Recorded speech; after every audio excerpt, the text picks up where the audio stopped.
साहित्य समाजको दर्पण हो। नमस्कार अनि रात्रिकालीन अभिवादन। कार्यक्रम साहित्यसँग मनका कुराको तेस्रो श्रृङ्खलाको पर्खाइ एवं प्रतीक्षामा रहनुभएका सम्पूर्ण साहित्यिक मनहरूमा हार्दिक स्वागत गर्न चाहन्छु। तपाईँ कार्यक्रम साहित्यसँग मनका कुरा पञ्चकोशी मिडिया नेटवर्कको फेसबुक पेजबाट हरेक हप्ताको शनिबार राति 9 बजेदेखि करिब 10 बजेसम्म सुन्न र भिडियोमा हेर्न पनि सक्नुहुन्छ। हामी पहिलेका श्रृङ्खला जस्तै आजको श्रृङ्खलामा पनि तपाईहरूले नै कमेन्ट गर्नुभएका कमेन्टलाई र साहित्यिक सृजनालाई लिने प्रयास गर्नेछौँ। आदरणीय श्रोतावृन्द तथा दर्शकवृन्द, आज चैत्र 23 गते शनिबार। उसो त आज चैते दशैं पनि सम्पूर्णलाई चैते दशैंको अहिले भए पनि धेरै धेरै शुभकामना। जे जसरी मनाउनु भयो या समय केही बाँकी नै छ मनाउँदै हुनुहुन्छ, निकै खुसी रहनुहोस्, मनलाई खुसी बनाउनुहोस्। साहित्यिक विचारहरूलाई आफ्नो मनमा खेलाउनुहोस्, मन खुसी हुन्छ। मनमा सन्तोष हुने बित्तिकै सबै कुरा प्राप्ति हुन्छ, होइन र? कार्यक्रममा तपाईले नै कमेन्ट गर्नुभएका कमेन्टलाई लिन्छौँ। मैले भनिसकेँ, पञ्चकोशी मिडिया नेटवर्कको फेसबुक पेजबाट बुधबार या बिहिबार एउटा स्ट्याटस पोस्ट हुन्छ। त्यो पोस्टमा तपाईले कमेन्ट गर्न सक्नुहुनेछ। स्ट्याटसको मुनि गएर तपाईका साहित्यिक विचारहरू, तपाईका भावनाहरू, गजल, मुक्तक, कविता, शायरी लगायतका सम्पूर्ण साहित्यिक सिर्जनाहरू पनि तपाईहरूले पठाउन सक्नुहुनेछ। तिनै साहित्यिक सिर्जनालाई हामीले कार्यक्रममा प्रसारण गर्नेछौँ।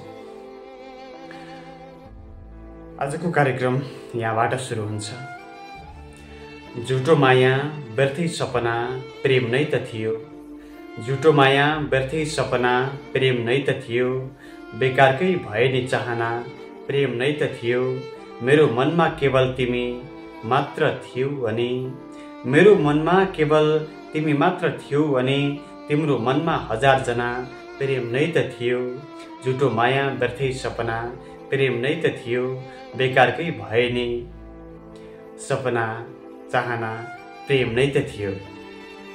यस्तै यस्तै तपाईका साहित्यिक सिर्जनाहरू कार्यक्रममा हामी समावेश गर्ने गर्दछौँ। आज विशेष बसाइरहेको छ कार्यक्रम साहित्यसँग मनका कुराको तेस्रो श्रृङ्खला। तिमीलाई आफ्नो बनाउन मैले नखोजेको होइन, तिमीलाई आफ्नो बनाउन मैले नखोजेको होइन, तिम्रो कोमल हात समाउन मैले नखोजेको होइन, तिमीलाई आफ्नो बनाउन मैले नखोजेको होइन, तिम्रो कोमल हात समाउन मैले नखोजेको होइन, तिमीले नै धोका दिएपछि कसको पो के लाग्छ र, तिमीले नै धोका दिएपछि कसको पो के नै लाग्छ र, तिमीसँगै प्रेम दिवस मनाउन नखोजेको होइन, तिमीलाई आफ्नो बनाउन मैले नखोजेको होइन, तिमीसँगै प्रेम दिवस मनाउन मैले नखोजेको होइन।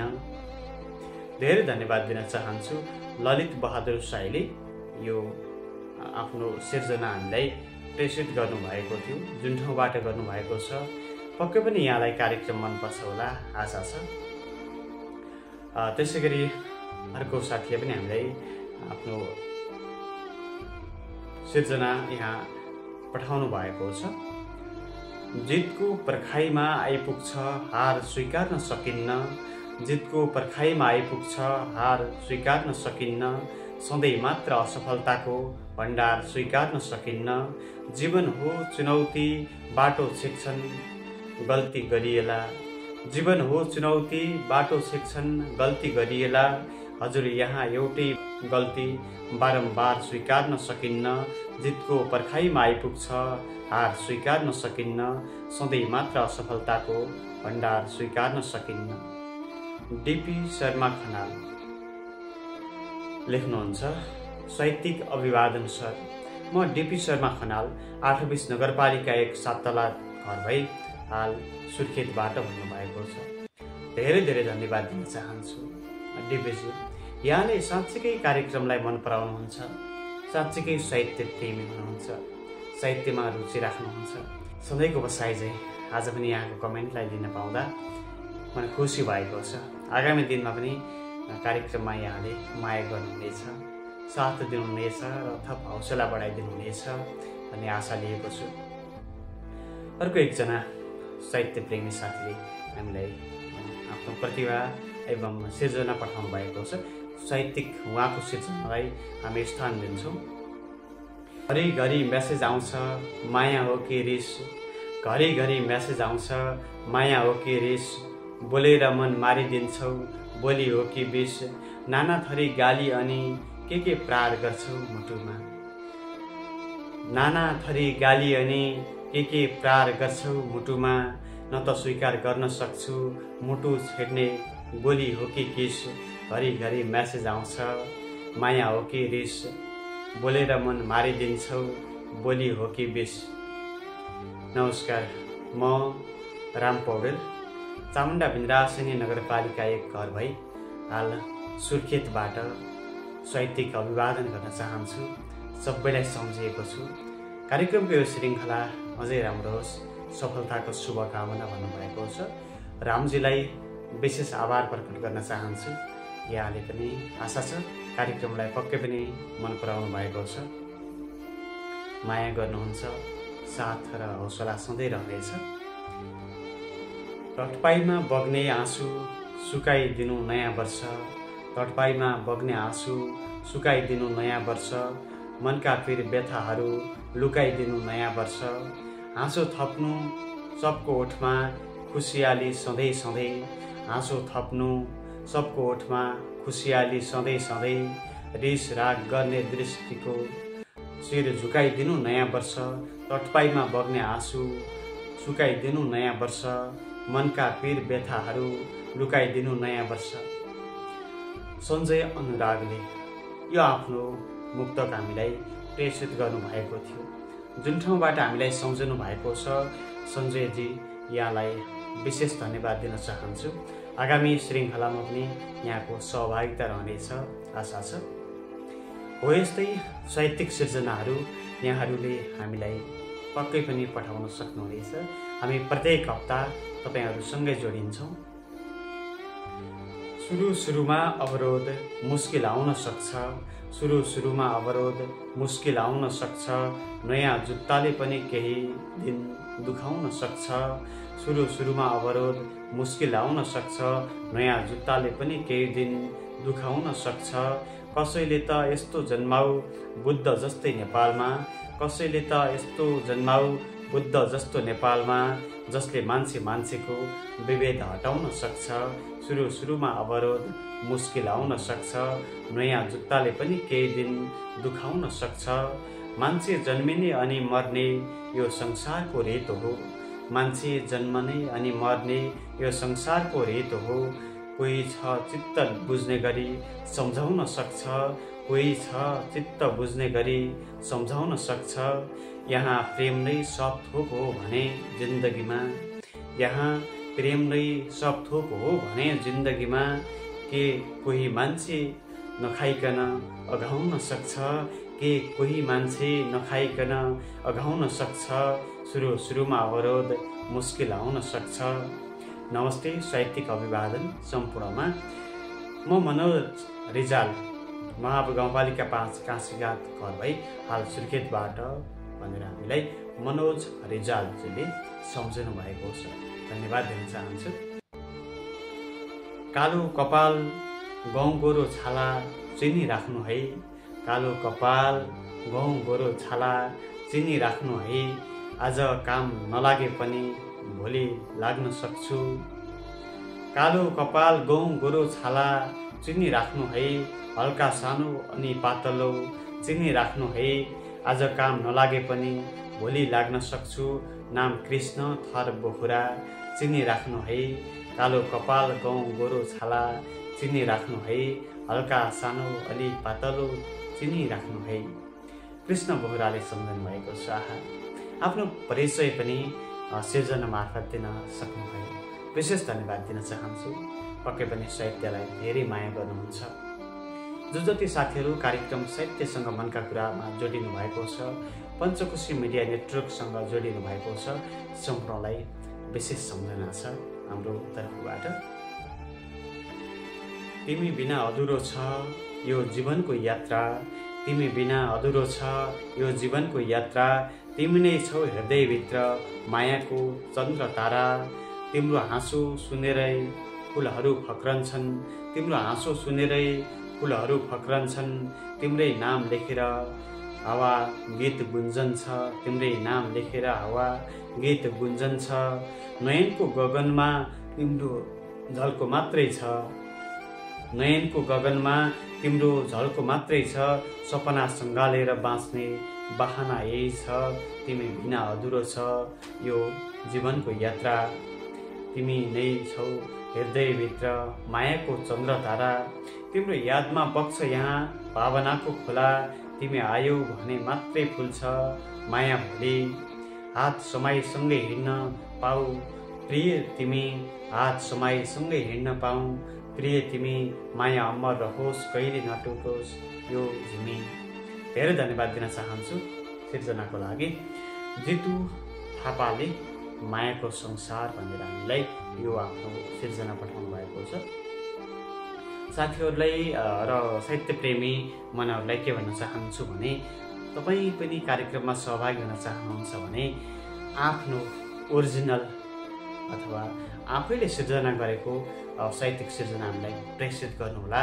र नमिलेको हुनसक्छ कि तलमाथि हुनसक्छ, त्यसलाई आफैले ख्याल गर्नुहोला है। हामीले तपाईँको मिलायौँ भने केही शब्दहरू छुटेका हुन्छन् अथवा धेरै भएका हुन्छन्, मिलाउन खोज्यौँ भने तपाईँको सिर्जना मैले बिगारिदिन सक्छु। त्यही भएर आफैले ख्याल गर्नुहोला आफ्नो सिर्जना है। यति बेला अर्को एउटा सिर्जना आइपुगेको छ। दुःखसँग डर लाग्छ पीरसँग डर लाग्छ, दुःखसँग डर लाग्छ पीरसँग डर लाग्छ, भगवान बस्ने पवित्र मन्दिरसँग डर लाग्छ। तिमी मान्छेहरूको मात्रै के कुरा गर्छौ, तिमी मान्छेहरूको मात्रै के कुरा गर्छौ, मलाई पानीहरूको तस्बिरसँग नि डर लाग्छ, मलाई पानीहरूको तस्बिरसँग नि डर लाग्छ भनेर हामीलाई प्रेम ठकुरीजनले आफ्नो सिर्जना पठाउनु भएको थियो। विशेष धन्यवाद दिन चाहन्छु। आदरणीय दर्शकवृन्द, हामी कार्यक्रम साहित्यसँग मनका कुराको अन्तिम चरणमा आइसकेका छौँ। तपाईँकै प्रतिभा विभिन्न खालका साहित्यिक सिर्जनाहरूलाई कार्यक्रममा समावेश गर्दा गर्दै कार्यक्रमको समय पनि सकिने लागेको छ। म बाँच्ने सबैले आस मारेपछि नरुनु है, सेतो कफन बेरी मठमा सारेपछि नरुनु है। म भन्दिन तिमी खुसियालीको भोज गर, म भन्दिन तिमी खुसियालीको भोज गर, मेरो लास मसान घाट झारेपछि नरुनु है। म बाँच्ने सबैले आस मारेपछि नरुनु है, सेतो कफन बेरी मठमा सारेपछि नरुनु है। जलाई चिता मेरो अस्तु बगाई फर्किँदा आउने बाटो काँडाले बारेपछि नरुनु है।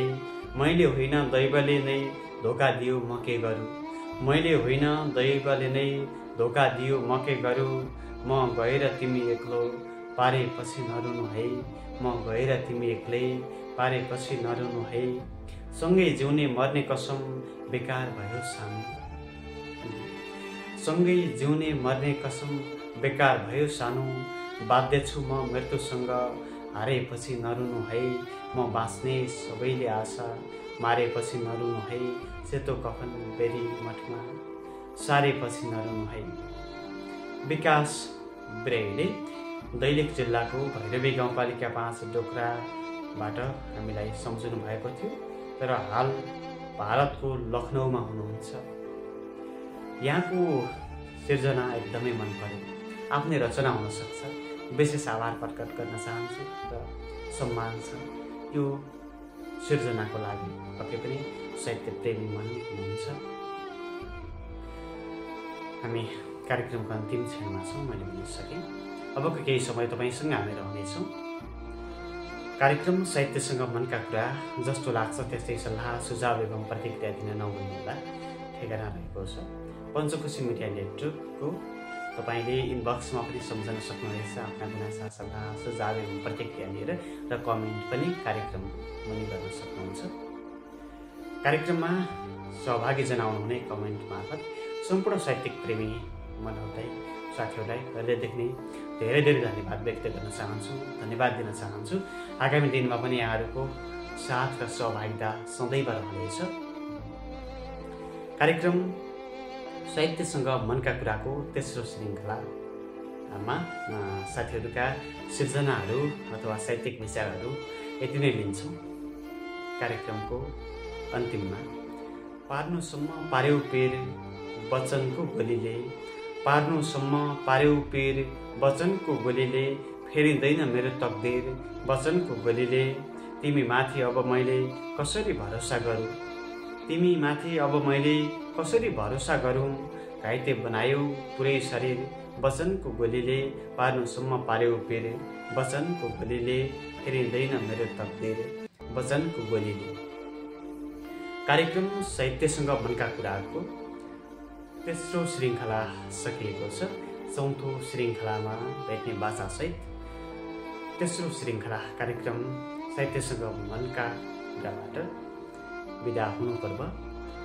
टेक्निकल सपोर्टबाट सपोर्ट गर्नुहुने हाम्रो प्राविधिक टिमलाई विशेष धन्यवाद दिँदै म कार्यक्रम सञ्चालक पनि आजको यो बसाइबाट बिदा चाहन्छु। तपाईको बाँकी पल शुभ बितोस्, शुभ निद्रा, शुभरात्रि।